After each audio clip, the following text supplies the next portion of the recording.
Dari Utsman ibn Affan berkata, aku mendengar Nabi SAW bersabda, sesiapa yang membaca Bismillahilladzi la yadurru ma'asmihi syai'un fil ardi wala fis sama' wa huwas sami'ul alim, yang bermaksud dengan nama Allah yang dengan namanya tidak ada sesuatu pun yang dapat memberikan kemudaratan di bumi maupun di langit. Dialah yang maha mendengar lagi maha mengetahui. Sebanyak 3 kali, maka dia tidak akan ditimpa bala yang datang secara tiba-tiba sehingga subuh. Dan barang siapa yang membacanya ketika subuh sebanyak 3 kali, maka dia tidak akan ditimpa bala secara tiba-tiba sehingga petang, iaitu malam. Hadis rawahu Abu Dawud menurut Syekh Syu'ib Al-Arnud. Hadis ini adalah hasan.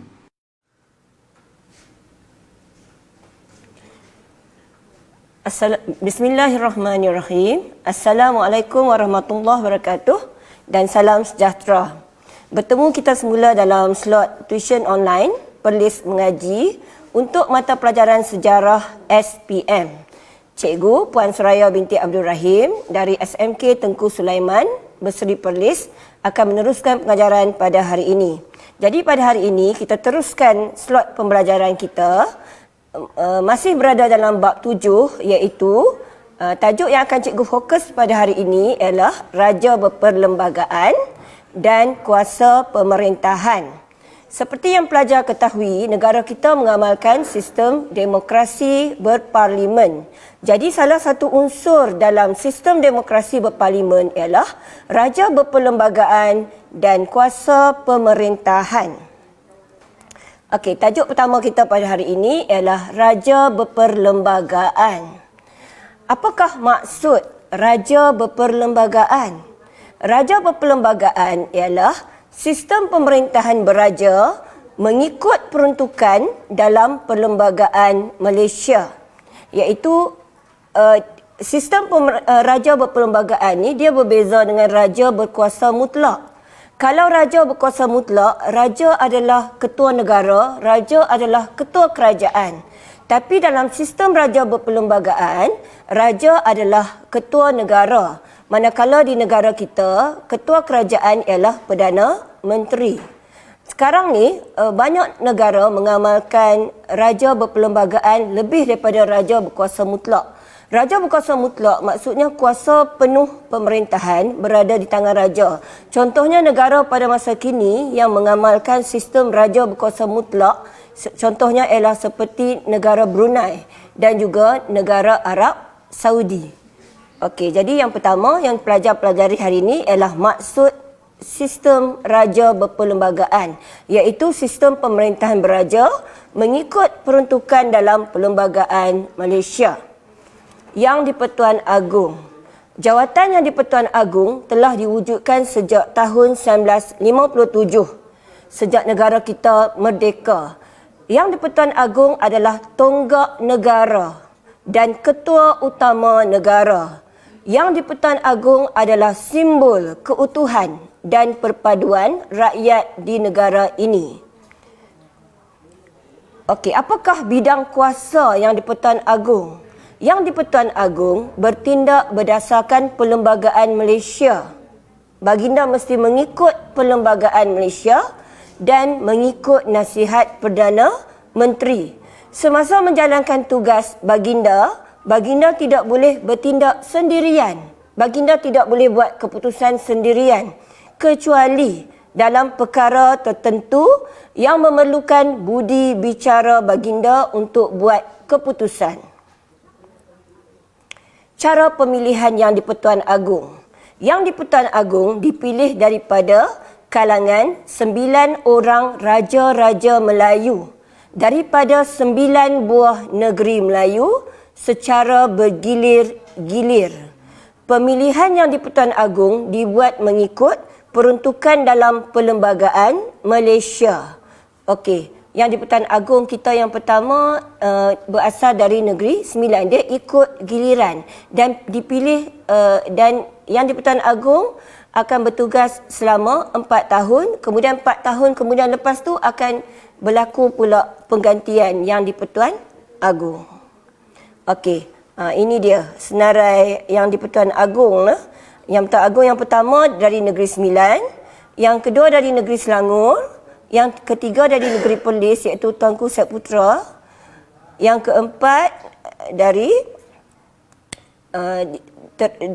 Terengganu, kemudian Kelantan, kemudian Pahang, kemudian Johor, kemudian Perak, kemudian sambung pula kepada Negeri Selangor, kemudian Perlis, dan Terengganu dan Kedah. Okey, jadi ini adalah sistem pelantikan yang di-Pertuan Agong mengikut giliran. Okey, apakah bidang kuasa yang di-Pertuan Agong? Yang pertama yang di-Pertuan Agong adalah Ketua Negara, iaitu yang di-Pertuan Agong mengetuai 3 badan kerajaan, iaitu Badan Perundangan atau kita panggil Legislatif, Badan Pemerintah atau Eksekutif, kemudian Badan Kehakiman atau Judiciary. Jadi yang di-Pertuan Agong adalah Ketua Negara yang mengetuai 3 badan kerajaan. Yang kedua, yang di-Pertuan Agong adalah satu daripada 3 unsur parlimen, iaitu baginda berkuasa memanggil dan membubarkan parlimen. Yang ketiga, yang di-Pertuan Agong adalah Ketua Tertinggi Angkatan Bersenjata Malaysia, iaitu yang di-Pertuan Agong berkuasa mengampunkan dan menangguhkan sesuatu hukuman terhadap kesalahan yang dibicarakan oleh Mahkamah Tentera. Okey. Yang keempat, yang di-Pertuan Agong juga berkuasa untuk menjaga dan memelihara kedudukan dan hak istimewa orang Melayu. Baginda boleh menitahkan Majlis Raja-Raja Melayu mengadakan mesyuarat bagi membincangkan keistimewaan, kedudukan, kehormatan dan kemuliaan Raja-Raja Melayu. Bidang kuasa yang kelima ialah yang di-Pertuan Agong adalah Ketua Agama Islam bagi negeri baginda sendiri. Jikalau sekarang ni yang di-Pertuan Agong dari negeri Pahang, jadi baginda adalah Ketua Agama Islam bagi negeri Pahang. Kemudian negeri Pulau Pinang, Melaka, wilayah Persekutuan, Sarawak dan Sabah. Ini negeri-negeri yang tidak mempunyai sultan atau raja. Jadi Ketua Agama Islam ialah yang di-Pertuan Agong. Bidang kuasa yang di-Pertuan Agong seterusnya ialah yang di-Pertuan Agong mempunyai kuasa budi bicara dalam melantik Perdana Menteri. Okey, kuasa budi bicara baginda, iaitu baginda boleh menolak permintaan Perdana Menteri untuk membubarkan parlimen. Dan baginda boleh membuat permintaan mengadakan mesyuarat Majlis Raja-Raja Melayu untuk bincangkan keistimewaan, kedudukan, kemuliaan, kebesaran raja-raja dan mengambil sebarang tindakan dalam mesyuarat. Seterusnya, bidang kuasa yang di-Pertuan Agong ialah melantik dan melucutkan jawatan jemaah menteri dan timbalan menteri setelah mendapat nasihat daripada Perdana Menteri. Baginda boleh lucutkan jawatan menteri dan juga timbalan menteri atas nasihat Perdana Menteri. Kuasa yang seterusnya, bidang kuasa yang di-Pertuan Agong adalah mengisytiharkan undang-undang darurat, iaitu di bawah Undang-Undang X jika mendapati keselamatan negara kita terancam. Contohnya negara kita pernah menghadapi ancaman komunis. Jadi adalah menjadi bidang kuasa yang di-Pertuan Agong untuk mengisytiharkan undang-undang darurat di bawah Undang-Undang X.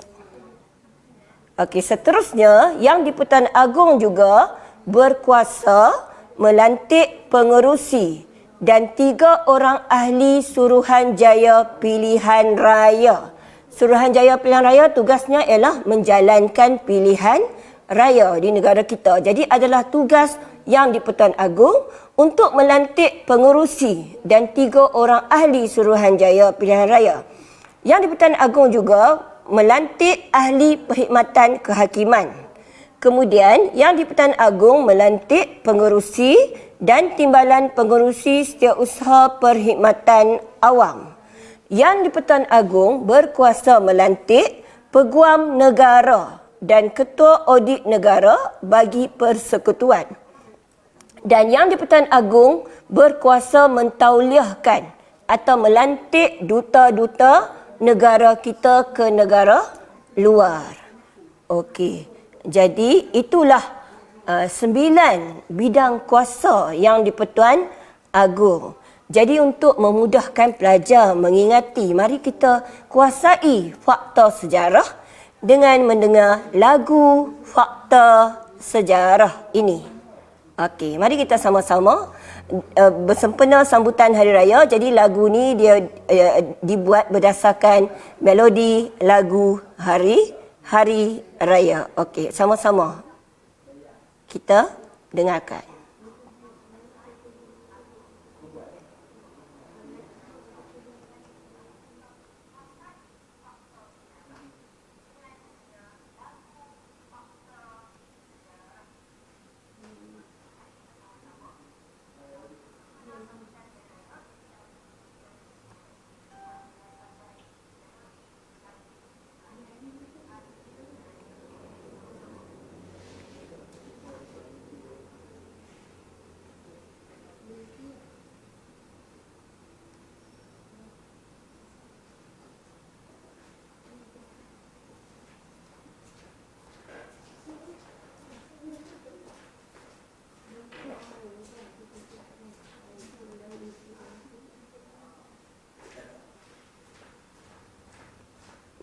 Tunggu ya.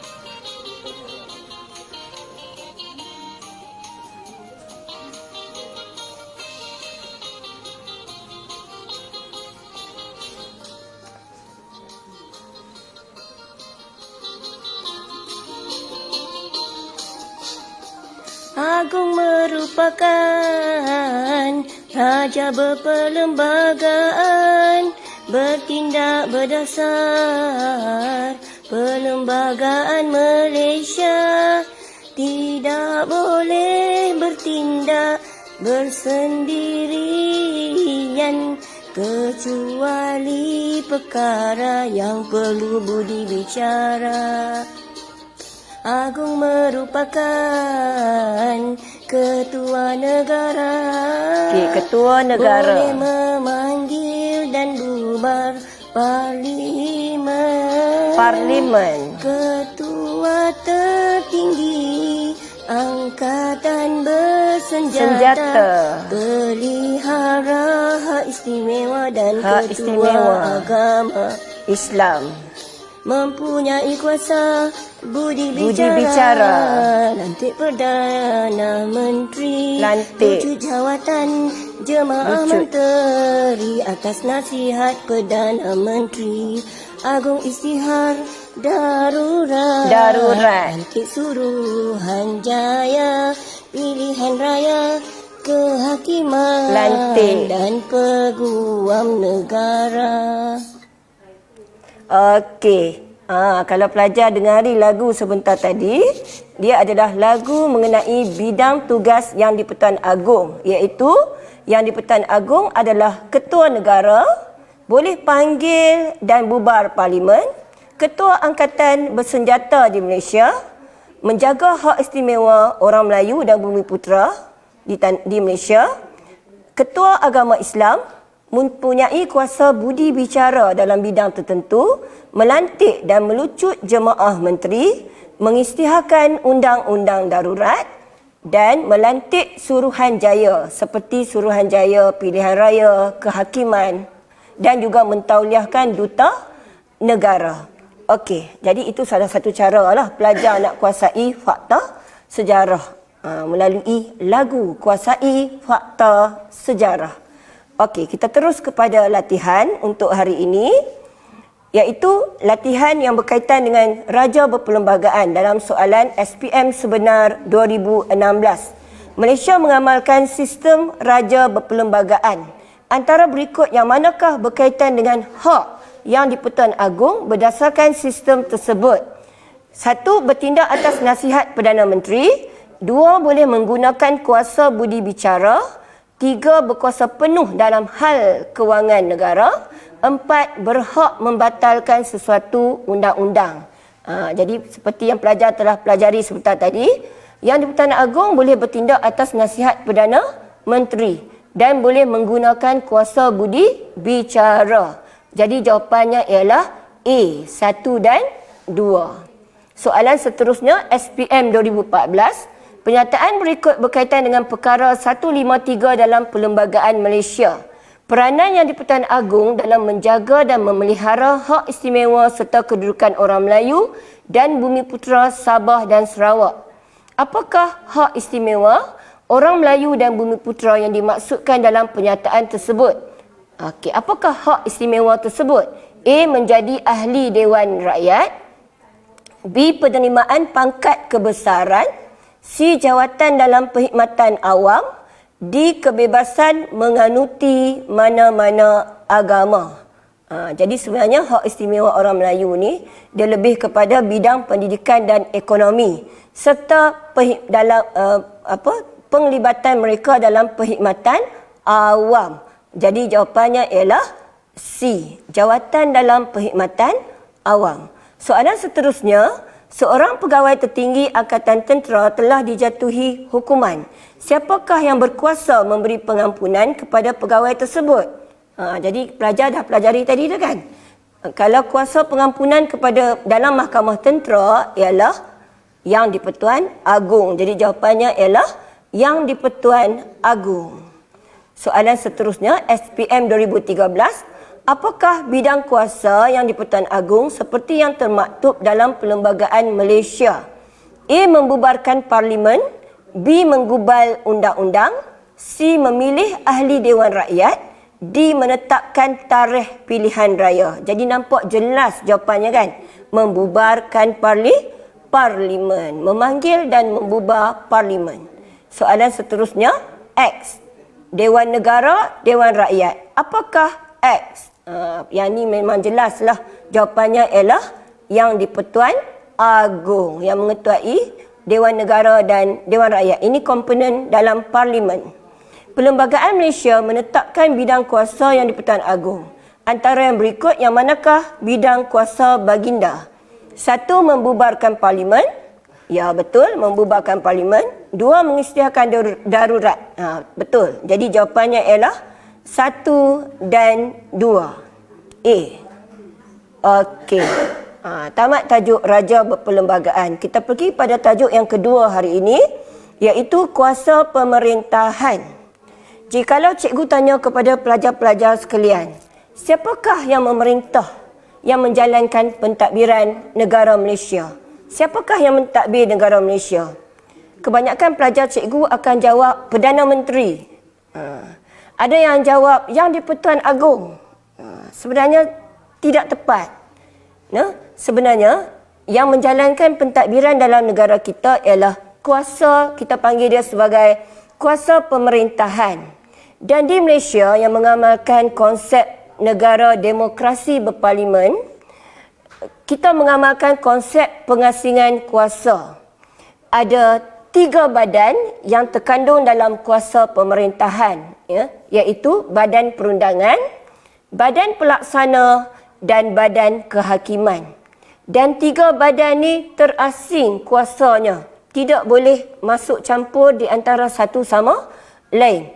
Ketiga-tiga badan ini harus dipegang oleh pihak yang berasingan untuk mengelakkan pembolotan kuasa. Maksudnya badan pelaksana ataupun jemaah menteri tidak boleh masuk campur dalam badan kehakiman. Itu maksudnya pengasingan kuasa supaya tidak berlaku pembolotan kuasa. Jadi setakat ni pelajar tahu siapakah yang menjalankan pemerintahan di negara kita? Ada 3 badan, iaitu Badan Perundangan, Badan Pelaksana dan Badan Kehakiman. Ini adalah sistem kerajaan persekutuan yang diketuai oleh Yang di-Pertuan Agong. Yang di-Pertuan Agong dibantu oleh Majlis Raja-Raja Melayu, dan di bawah Yang di-Pertuan Agong ada 3 badan, iaitu Badan Perundangan, Badan Pelaksana dan Badan Kehakiman. Badan Perundangan terdiri daripada Dewan Negara dan Dewan Rakyat. Badan Pelaksana pula terdiri daripada Kabinet atau Jemaah Menteri, dan di bawahnya ada Jabatan Perdana Menteri, Kementerian, Perbadanan Awam, kemudian Jabatan. Badan Kehakiman pula terdiri daripada mahkamah-mahkamah di Malaysia. Mahkamah di Malaysia ada banyak jenis, ada mahkamah rendah, mahkamah atasan, kemudian mahkamah atasan ada mahkamah persekutuan, rayuan dan tinggi. Mahkamah rendah pula terdiri daripada mahkamah session, mahkamah magistrate, mahkamah juvana dan mahkamah penghulu. Okey, kita tengok badan perundangan dulu, iaitu legislatif. Okey, kalau cikgu tanya pelajar, siapakah yang buat undang-undang kat Malaysia? Siapakah yang menggubal undang-undang di Malaysia, yang buat undang-undang di Malaysia? Kebanyakan pelajar cikgu akan jawab Perdana Menteri. Selalunya jawapan mereka ialah Perdana Menteri. Menteri-menteri. Sebenarnya itu jawapan yang tidak tepat. Yang buat undang-undang di negara kita, kita panggil Badan Perundangan. Fungsi Badan Perundangan adalah menggubal undang-undang bagi menjamin keadilan dan kesejahteraan rakyat. Badan perundangan di negara kita ialah Parlimen. Parlimen ialah badan perundangan yang bertanggungjawab menggubal undang-undang di negara kita. Dan Parlimen terdiri daripada 3 komponen, iaitu Yang di-Pertuan Agong, Dewan Negara, kemudian Dewan Rakyat. Okey. Dewan Negara. Dewan Negara ataupun dikenali sebagai Dewan Senat adalah dewan tertinggi dalam sistem pemerintahan di negara kita. Berapakah orang ahli anggota Dewan Negara? Ada 69 orang ahli, dan ahlinya digelar sebagai senator, mewakili setiap negeri. Dan senator dilantik tanpa melalui pertandingan dalam pilihan raya dan memegang jawatan selama 3 tahun. Syaratnya mestilah berumur sekurang-kurangnya 30 tahun. Taraf senator sama dengan ahli parlimen dan boleh dilantik menjadi ahli jemaah menteri. Okey, keahlian Dewan Negara. Siapakah yang melantik senator ni? Sebab senator tak dipilih melalui pilihan raya. Senator dilantik oleh Yang di-Pertuan Agong, iaitu ahlinya terdiri daripada individu yang banyak memberi sumbangan cemerlang dalam perkhidmatan awam, dalam bidang profesional atau bidang tertentu seperti bidang perniagaan, perusahaan, pertanian, kesenian atau kebajikan. Ada juga senator yang dipilih mewakili satu kumpulan minoriti, kumpulan terkecil di negara kita seperti orang asli. Okey, keahlian Dewan Negara ada 69 orang kan? Okey, dalam 69 orang tu, 26 orang akan dipilih daripada 13 buah negeri. Maksudnya setiap negeri mesti ada 2 orang ahli Dewan Negara. Dan ahli ini dipilih oleh Dewan Undangan Negeri di negeri masing-masing, tapi bukan daripada kalangan ahli Dewan Undangan Negeri tersebut. Mesti orang lain. Dan Yang di-Pertuan Agong juga, jadi di sini ada 26 orang lah. Daripada setiap negeri, 2 orang. Setiap negeri 2 orang, 2 darab 13, jadi 26 orang. Dewan Undangan Negeri yang akan lantik. Kemudian Yang di-Pertuan Agong pula akan melantik 2 orang daripada wilayah Persekutuan Kuala Lumpur dan seorang daripada wilayah Persekutuan Labuan. Jadi jumlahnya ialah 3 orang yang dilantik oleh Yang di-Pertuan Agong daripada wilayah Persekutuan Kuala Lumpur dan wilayah Persekutuan Labuan. Dan kemudian bakinya 40 orang akan dilantik oleh Yang di-Pertuan Agong berdasarkan individu yang cemerlang dalam bidang profesional, iaitu seramai 40 orang. Jadi 26 campur 3 campur 40 jadi 69 orang senator yang dilantik oleh Yang di-Pertuan Agong dan juga Dewan Undangan Negeri. Okey. Dewan Rakyat. Jikalau Dewan Negara adalah dewan yang paling tinggi di negara kita, Dewan Rakyat adalah dewan yang terpenting di negara kita kerana ahlinya dipilih oleh rakyat dalam pilihan raya umum. Berapakah keanggotaan ahli Dewan Rakyat? Setakat sekarang terdapat 222 orang ahli mewakili semua kawasan pilihan raya di seluruh negara. Dan tempoh jawatan ahli Dewan Rakyat ialah sebanyak 5 tahun saja. Sepanjang masa 5 tahun saja. Selepas 5 tahun negara kita akan buat pilihan raya untuk buat pemilihan pula 5 tahun kemudian. Jadi 5 tahun sekali untuk tempoh perkhidmatan ahli Dewan Rakyat. Bolehkah ahli Dewan Rakyat tu dipilih semula? Ya, boleh. Dia bergantung kepada pemilihan oleh rakyat lah. Dan tugas utama ahli Dewan Rakyat adalah menggubal undang-undang peringkat Dewan Rakyat. Dia buat undang-undang peringkat Dewan Rakyat. Okey. Ini adalah bahasa undang-undangnya. Jikalau undang-undang itu dibuat oleh Parlimen, kita panggil sebagai akta.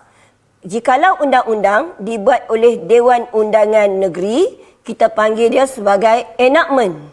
Manakala di Sabah dan Sarawak, jikalau undang-undang dibuat di Sabah dan Sarawak, ia dikenali sebagai ordinan. Jadi pelajar boleh bezakan. Akta digubal di Parlimen, enactment digubal di Dewan Undangan Negeri, manakala ordinan digubal di negeri Sabah dan Sarawak. Itu beza di antara akta, enactment dan ordinan.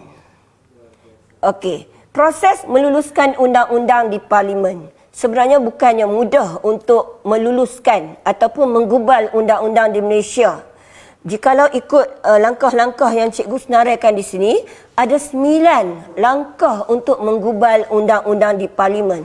Langkah pertama ialah cadangan oleh kementerian tersebut. Contohnya Kementerian Pelajaran nak buat undang-undang baru di Malaysia. Jadi dia akan buat cadangan. Kementerian akan cadang. Yang kedua, kemudian cadangan itu akan dibawa kepada Jabatan Peguam Negara yang akan menggubal rang undang-undang yang dikenali sebagai RUU. Rang undang-undang. Rang ni rangka. Rangka undang-undang akan digubal oleh Jabatan Peguam Negara. Yang ketiga, barulah rang undang-undang tu dibawa masuk ke dalam Dewan Rakyat untuk bacaan pertama. Bacaan pertama ialah baca tajuk sahaja. Menteri akan baca tajuk sahaja. Kemudian yang keempat, pembacaan kedua barulah undang-undang tersebut dibahaskan. Rang undang-undang itu dibahaskan. Kemudian yang kelima, perbincangan secara terperinci oleh Jawatankuasa Dewan Rakyat. Nah, ini secara terperinci. Yang keenam, pembacaan kali ketiga dibahaskan untuk diluluskan ke Dewan Negara. Kemudian, pembentangan di Dewan Negara, proses yang sama seperti yang berlaku di Dewan Rakyat, iaitu ada bacaan pertama, ada bacaan kedua, ada bincang peringkat Jawatankuasa Dewan Negara, kemudian bacaan ketiga di peringkat Dewan Negara. Kemudian seterusnya, penyerahan rang undang-undang yang diluluskan. Jikalau diluluskan, rang undang-undang itu akan diserahkan kepada Duli Yang Maha Mulia Yang di-Pertuan Agong untuk diperkenankan.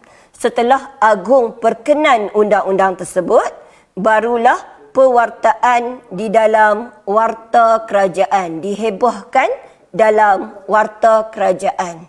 Jadi inilah dia proses untuk meluluskan undang-undang di Parlimen. Ada 9 langkah untuk meluluskan undang-undang di Parlimen.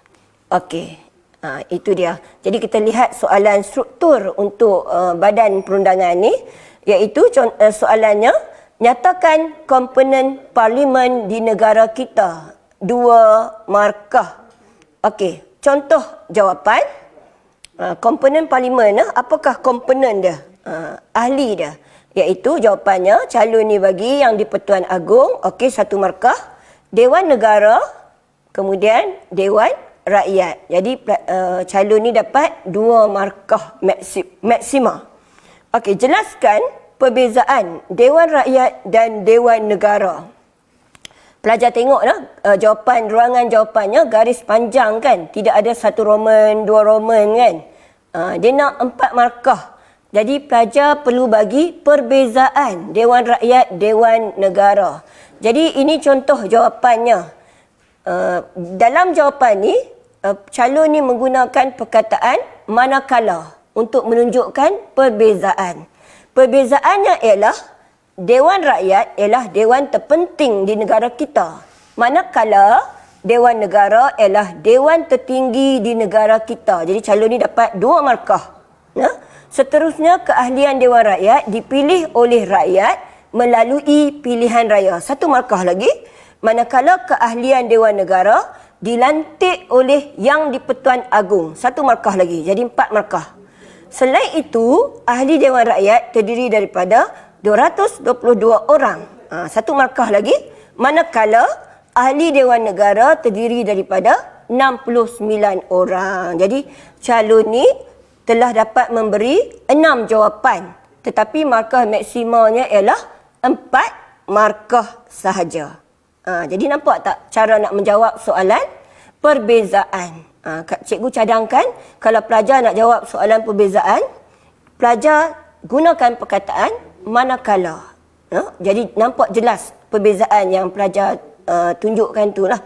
Okey, soalan C ini adalah soalan kebat atau kemahiran berfikir aras tinggi. Mengapakah dewan tersebut di atas penting kepada negara kita? Sebab apa dewan di atas penting? Okey, ini contoh jawapan kebat. Kebat cikgu cadangkan hari tu. Pelajar tengok markah. Kalau 4 markah, bagi jawapan lebih daripada 4 markah atau kehendak pemarkahan tu. Dewan tersebut penting kepada negara kita kerana berfungsi menggubal undang-undang negara. 1 markah. Dan membuat pindaan kepada undang-undang negara. 1 markah lagi. Seterusnya, dewan tersebut penting kerana menjadi tempat perbincangan perkara berkaitan kepentingan orang ramai. 1 markah lagi. Tempat perbincangan. Sekaligus menjaga kebajikan rakyat. Kebajikan, 1 markah lagi. Selain itu, dewan tersebut penting kerana dapat memastikan kestabilan politik di negara kita. 1 markah lagi. Dan menjaga keamanan negara kita. 1 markah lagi. Jadi calon ni bagi 6 jawapan melebihi kehendak markah. Lebih 2. Dia dapat markah maksima 4 markah. Jadi ini contoh calon yang baik lah. Dapat beri lebih daripada kehendak markah. Okey. Tajuk seterusnya ialah badan pelaksana atau eksekutif. Siapakah yang melaksanakan pentadbiran di negara kita? Yang melaksanakan pentadbiran di negara kita ialah badan pelaksana, iaitu terdiri daripada jemaah menteri atau kabinet. Kabinet. Jemaah menteri adalah badan pelaksana dasar kerajaan. Pelaksana. Tadi yang buat dasar tadi, yang buat undang-undang tadi, badan perundangan. Yang melaksanakan adalah badan pelaksana atau jemaah menteri dan kabinet. Pembuat dasar tertinggi negara, tugasnya ialah menggubal dasar kerajaan dalam semua perkara dan diketuai oleh Perdana Menteri, iaitu Ketua Jemaah Menteri. Dan di bawah menteri-menteri ni ada kementerian. Biasanya Perdana Menteri atau Timbalan Perdana Menteri akan mengetuai sesebuah atau beberapa kementerian. Dan setiap kementerian tugasnya adalah menggubal dasar kerajaan, merancang serta menyelaras pembangunan ekonomi dan sosial di negara kita. Contohnya Kementerian Pelajaran, tugasnya menggubal dasar pelajaran di negara kita. Apakah dasar-dasar sistem pelajaran di negara kita? Itu digubal oleh kementerian. Okey. Dan setiap kementerian diketuai oleh seorang menteri dan dibantu oleh timbalan menteri, setiausaha parlimen dan setiausaha politik. Cikgu bagi contoh di sini. Ini adalah Menteri Pelajaran kita iaitu Dr. Radhi Jidin, Menteri Pendidikan. Dan dibantu oleh 2 orang timbalan menteri. Okey. Seorang menteri yang tidak diberikan tugas dalam kementerian. Ada menteri yang tidak diberi tugas dalam kementerian, kita panggil sebagai menteri tidak berportfolio. Dan beliau akan diberi tugas tertentu oleh Perdana Menteri. Okey, kemudian di bawah kementerian ada perkhidmatan awam. Perkhidmatan awam diketuai oleh Ketua Setiausaha Negara. Ini dia Ketua Setiausaha Negara kita sekarang iaitu Datuk Seri Muhammad Zuki Ali. Dan beliau bertanggungjawab mengawasi perjalanan kementerian dan jabatan kerajaan. Ini bukan jawatan politik, ini jawatan dalam kerajaan, perkhidmatan awam. Dan beliaulah yang mengawasi perjalanan kementerian dan jabatan kerajaan. Pada peringkat kementerian pula, pentadbiran diketuai oleh Ketua Setiausaha Kementerian. Ini dia Ketua Setiausaha Kementerian Pelajaran iaitu yang berbahagia Datuk Dr. Muhammad Ghazali bin Abbas. Ini untuk pengetahuan pelajar lah. Cikgu ambil contoh Kementerian Pelajaran. Dan beliau dibantu oleh kaki tangan kerajaan atau kumpulan pegawai perkhidmatan awam. Semua kaki tangan awam bertanggungjawab melaksanakan dasar dan tugas yang ditetapkan oleh kerajaan. Okey, jabatan kerajaan. Di bawah kementerian pula ada jabatan kerajaan. Jabatan kerajaan diketuai oleh ketua jabatan atau ketua pengarah. Ketua pengarah pelajaran Malaysia, ini Dr. Habibah binti Abdul Rahim, iaitu ketua pengarah pelajaran Malaysia. Ini adalah Tuan Haji Izmi, iaitu bekas pengarah pelajaran negeri Perlis. Sekarang ni dah jadi pengarah pelajaran negeri Selangor. Jadi setiap negeri ada pengarah pelajaran. Sesebuah kementerian biasanya mempunyai jabatan pada peringkat pusat, negeri dan daerah. Kalau kat Perlis cuma ada jabatan pelajaran negeri Perlis sahajalah, tidak ada peringkat daerah. Okey. Seterusnya di bawah kemudian ada juga badan pelaksana, ada juga Perbadanan Awam ataupun kita panggil sebagai GLC.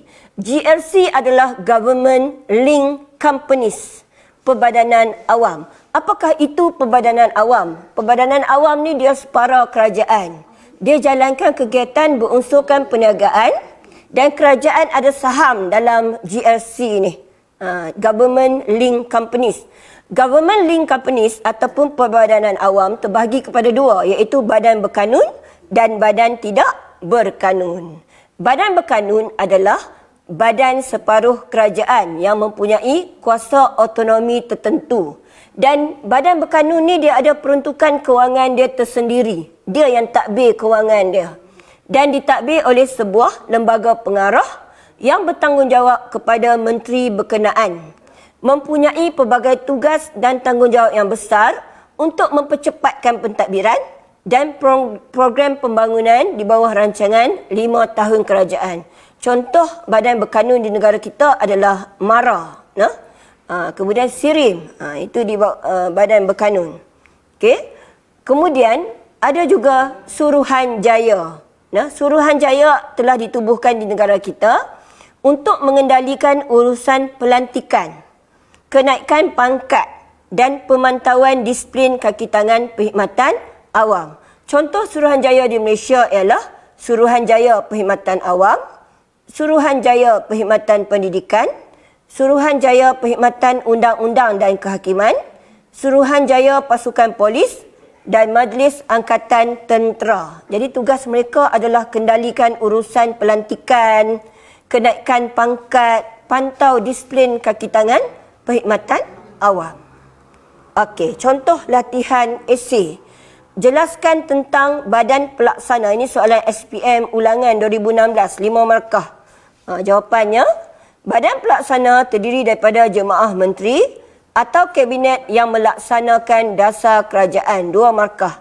Badan pelaksana ialah pembuat dasar tertinggi negara, 1 markah. Dan tugasnya menggubal dasar kerajaan dalam semua perkara, 1 markah. Perdana Menteri merupakan ketua jemaah menteri, 1 markah lagi. Jadi tepat-tepat 5 markah yang calon ni bagi jawapan. Okey, ini contoh latihan esei, soalan SPM ulangan 2016. Okey, kita terus pada badan kehakiman atau judiciary. Apakah tugas badan kehakiman? Badan kehakiman mempunyai kuasa mendengar serta menentukan perkara sibil dan jenayah. Perkara sibil berkaitan saman perlukan afidavit. Afidavit adalah kenyataan bertulis yang terangkan fakta mengenai kes mahkamah. Perkara jenayah pula melibatkan kanun keseksaan. Jadi perkara sibil ni apa-apa saja kesalahan yang tidak melibatkan kes jenayah dipanggil perkara sibil. Okey. Tugas badan kehakiman menentukan kesahihan undang-undang yang dibuat oleh badan perundangan dan badan pelaksana. Jadi mahkamah dialah yang menentukan undang-undang yang dibuat oleh parlimen tu sahih ke tak. Adakah bercanggah dengan perlembagaan negara kita? Kalau bercanggah, mahkamah boleh membatalkan undang-undang tersebut. Berkuasa mentafsir perlembagaan persekutuan dan perlembagaan negeri. Sistem mahkamah di negara kita ada sistem mahkamah, dia melaksanakan tugas kehakiman di negara kita. Mahkamah mempunyai kuasa mentafsir perlembagaan negara, mentafsir undang-undang, mengisytiharkan undang-undang bertulis kerajaan persekutuan atau kerajaan negeri, mengisytiharkan sesuatu tindakan kerajaan tidak sah di sisi undang-undang, tidak boleh meminda undang-undang kerana pindaan undang-undang hanya boleh dibuat oleh badan perundangan atau parlimen. Okey, sistem mahkamah di negara kita disusun ikut hierarki piramid, iaitu mahkamah yang paling tinggi ialah mahkamah persekutuan. Kemudian mahkamah rayuan. Kemudian mahkamah tinggi, kita panggil ni sebagai mahkamah atasan. Kemudian ada mahkamah rendah yang terdiri daripada mahkamah session, mahkamah magistrate dan mahkamah jubana, iaitu untuk kanak-kanak bawah umur. Individu atau kumpulan yang tidak berpuas hati dengan keputusan perjalanan mahkamah boleh membuat rayuan ke mahkamah yang lebih tinggi lagi.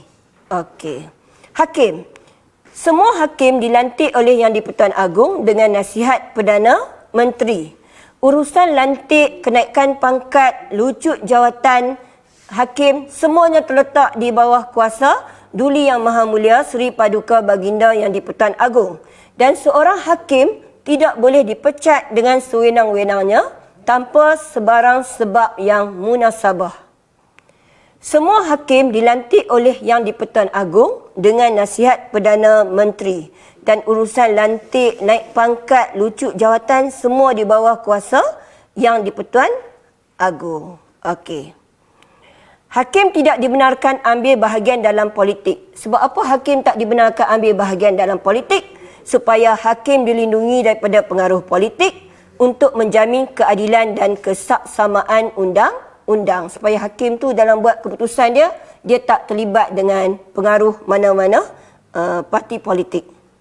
Peguam negara adalah penasihat undang-undang kerajaan, menjadi pendakwa raya atau peguam bela kerajaan dan dibantu oleh pegawai perkhidmatan undang-undang dan kehakiman. Okey, jadi peguam negara dia berkhidmat untuk kerajaan. Okey, latihan yang terakhir untuk hari ini, latihan kebat.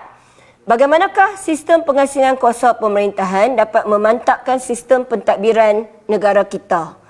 Ni soalan ni dia nak cara bagaimana pengasingan kuasa tadi, badan perundangan, badan pelaksana, badan kehakiman dapat memantapkan sistem pentadbiran negara kita. Ini contoh jawapan.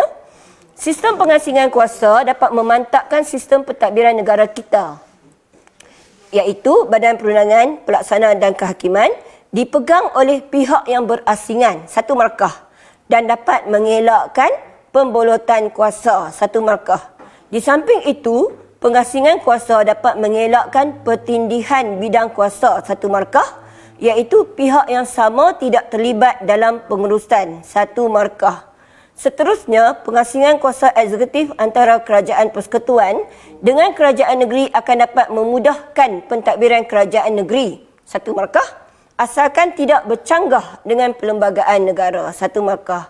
Selain itu, pengasingan kuasa dapat mengelakkan campur tangan badan eksekutif dalam badan kehakiman, satu markah, supaya bidang kehakiman dapat menjalankan tugas mereka dengan telus dan tidak dicampuri oleh pengaruh politik. Jadi dia nak 6 markah, calon ni bagi 8. Nah, jadi melebihi kehendak markah. Ini satu lagi contoh soalan kebat SPM ulangan 2015. Seseorang hakim tidak boleh bergiat dalam politik. Jelaskan rasional larangan tersebut. Rasional maksudnya apakah sebab? Sebab. Rasionalnya ialah sebab larangan tersebut. Rasionalnya ialah supaya hakim dilindungi daripada pengaruh politik dalam membuat keputusan, satu markah. Serta menjamin keadilan dan kesaksamaan undang-undang, satu markah. Seterusnya, rasionalnya ialah menjamin kepuasan hati rakyat, satu markah. Dan dapat membela nasib rakyat dengan sewajarnya, satu markah. Jadi 4 markah yang calon ni bagi. Dan yang terakhir, soalan SPM 2017, Badan Kehakiman dan mahkamah berperanan mengekalkan keamanan, kesejahteraan dan keharmonian hidup masyarakat. Bagaimanakah peranan tersebut dapat dilaksanakan? 4 markah. Okey, jadi kehendak soalan ni dia nak bagaimana badan kehakiman dan mahkamah dapat jaga keamanan, kesejahteraan dan keharmonian hidup masyarakat. Jadi contoh jawapan di sini ialah peranan tersebut dapat dilaksanakan melalui tugasnya menjatuhkan hukuman terhadap kesalahan jenayah dan sivil, satu markah, menyebabkan individu yang bersalah akan dikenakan hukuman yang setimpal, satu markah. Kesannya keamanan negara akan terpelihara. Dia buat macam rumusan lah. Kesannya keamanan negara akan terpelihara. Di samping itu, Badan Kehakiman juga memastikan kebajikan dan hak rakyat terpelihara, satu markah, dan menyebabkan keadilan dapat ditegakkan di kalangan rakyat, satu markah. Kesannya keharmonian hidup akan wujud di negara kita. Jadi dia buat inference lah, kesimpulan kecil untuk meyakinkan dia punya hujah ataupun jawapan. Ini salah satu cara nak jawab soalan kebat. Jadi ini contoh soalan objektif lah. Okey. Apakah bidang kuasa Badan Kehakiman? Jawapannya ialah C, iaitu 2 dan 3. Okey, menentukan kesahihan undang-undang, membatalkan akta yang bercanggah dengan perlembagaan. Apakah syarat untuk menjadi ahli Dewan Negara dalam sistem pemerintahan Malaysia? A. Menang dalam pilihan raya. Salah. B. Aktif dalam pertubuhan politik. C. Berumur sekurangnya 21 tahun. D. Cemerlang dalam perkhidmatan awam. Jadi jawapannya D. Cemerlang dalam perkhidmatan awam. Dan enactment dibuat oleh Dewan Undangan Negeri. X dibuat oleh Dewan Undangan Negeri Sabah dan Sarawak. Apakah X? Jadi jawapannya mestilah ordinan. Okey, jadi setakat itu saja pengajaran cikgu untuk hari ini. Jadi cikgu ucapkan kepada semua pelajar selamat belajar. Teruskan pembelajaran di rumah. Stay at home. Teruskan pengajaran dan pembelajaran melalui program tuition online Perlis Mengaji. Jadi sekian, terima kasih.